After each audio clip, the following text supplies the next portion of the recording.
Pernahkah Anda bertanya-tanya, mengapa beberapa percakapan terasa begitu mudah dan mengalir, sementara yang lain terasa seperti perjuangan berat? Bagaimana jika kunci untuk menjalin hubungan yang lebih dalam dan mengatasi situasi sosial yang rumit bukan hanya tentang apa yang Anda katakan, tetapi seberapa baik Anda memahami diri sendiri dan orang lain? Selamat datang di video ini. Hari ini, kita akan membuka kekuatan luar biasa dari kecerdasan emosional untuk mengubah kualitas hubungan Anda. Pernahkah Anda merasa bingung? Mengapa terkadang sulit sekali untuk benar-benar terhubung dengan seseorang? Mengapa ada orang yang tampaknya secara alami pandai membangun kedekatan, sementara yang lain merasa kesulitan? Apa sebenarnya yang membuat interaksi kita terasa bermakna, atau justru hambar? Kita akan menjelajahi pertanyaan-pertanyaan ini dan menemukan jawabannya melalui pemahaman tentang kecerdasan emosional.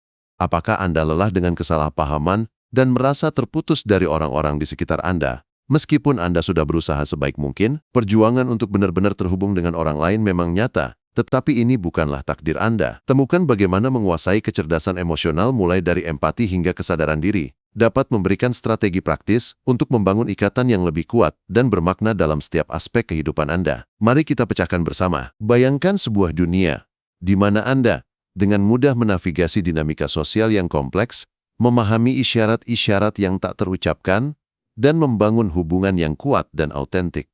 Ini bukanlah sekadar fantasi. Inilah dampak mendalam dari menguasai kecerdasan emosional. Bergabunglah dengan kami untuk mengungkap seni koneksi antar manusia dan pelajari strategi yang dapat Anda terapkan untuk merevolusi cara Anda berinteraksi dengan semua orang di sekitar Anda. Mari kita mulai dengan memahami kode tersembunyi di balik interaksi manusia. Mengapa ada orang yang seolah-olah secara naluriah memahami segalanya? Kita akan melihat apa yang membedakan obrolan dangkal dari koneksi yang tulus. Bersiaplah untuk menyelami ilmu pengetahuan mengejutkan di balik hubungan yang kuat. Sebagian dari kita mungkin mengira bahwa komunikasi yang baik hanya bergantung pada seberapa jago kita berbicara. Tapi kenyataannya, komunikasi yang paling efektif itu justru didasarkan pada pemahaman. Pikirkanlah tentang orang-orang yang Anda kagumi, karena kemampuan mereka berinteraksi. Mereka tidak selalu menggunakan kata-kata yang paling indah, kan? Mereka hanya mengerti. Itulah yang kita sebut kode koneksi. Ini adalah bahasa tersembunyi dari interaksi manusia. Melalui isyarat nonverbal, ekspresi wajah, dan nada suara, kita seringkali menyampaikan lebih banyak daripada kata-kata. Ini adalah ilmu di balik obrolan dari hati ke hati, yang terasa begitu intim dan tulus. Bukan sekadar obrolan basa-basi tentang cuaca. Contohnya, pernahkah Anda bertemu seseorang untuk pertama kali dan langsung merasa nyaman? Itu karena Anda tanpa sadar menangkap isyarat nonverbal yang menunjukkan keterbukaan dan rasa percaya, seperti kontak mata yang hangat atau postur tubuh yang rileks. Menguasai kecerdasan emosional dimulai dari satu tempat, diri Anda sendiri. Sebelum kita bisa memahami emosi orang lain, kita harus terlebih dahulu mengenali dan memahami emosi kita sendiri. Ini disebut kesadaran diri. Mengapa ini begitu penting? Karena emosi kita adalah lensa yang kita gunakan untuk melihat dunia. Jika kita tidak menyadari amarah, ketakutan, atau rasa frustrasi yang kita rasakan, emosi tersebut bisa tiba-tiba muncul dan memengaruhi interaksi kita tanpa kita sadari. Contohnya,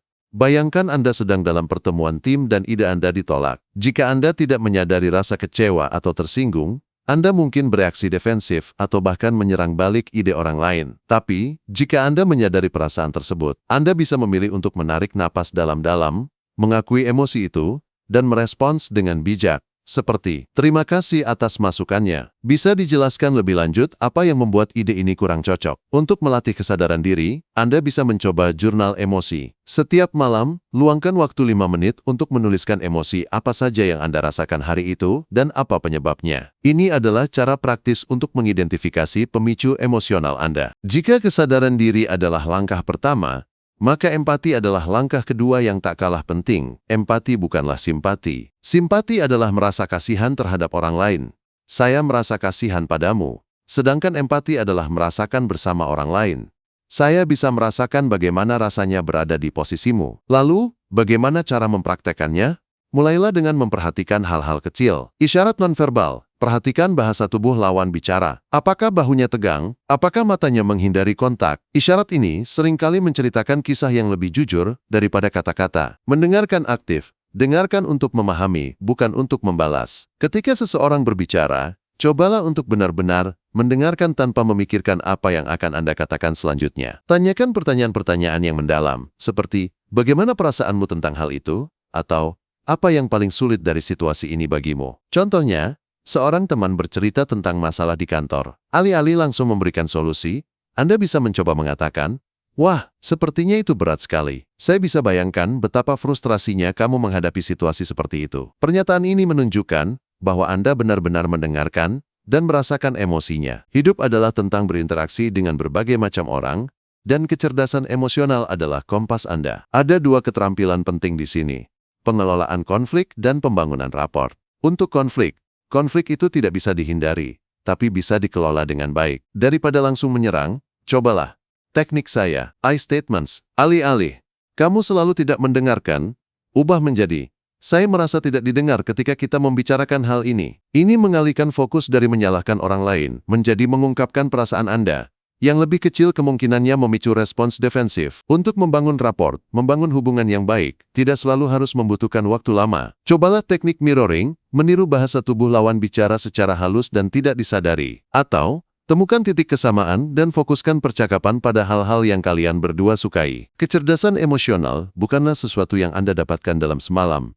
Ini adalah sebuah perjalanan. Tapi, setiap langkah kecil yang Anda ambil akan memiliki efek domino yang luar biasa. Hubungan Anda dengan pasangan, keluarga, teman, dan rekan kerja akan membaik. Anda akan merasa lebih tenang, lebih percaya diri, dan lebih terhubung. Mulailah dengan satu hal kecil hari ini. Mungkin dengan benar-benar mendengarkan pasangan Anda saat ia bercerita. Atau dengan mengakui emosi Anda sendiri sebelum Anda bereaksi. Langkah-langkah kecil inilah yang akan menciptakan perubahan besar dalam hidup Anda.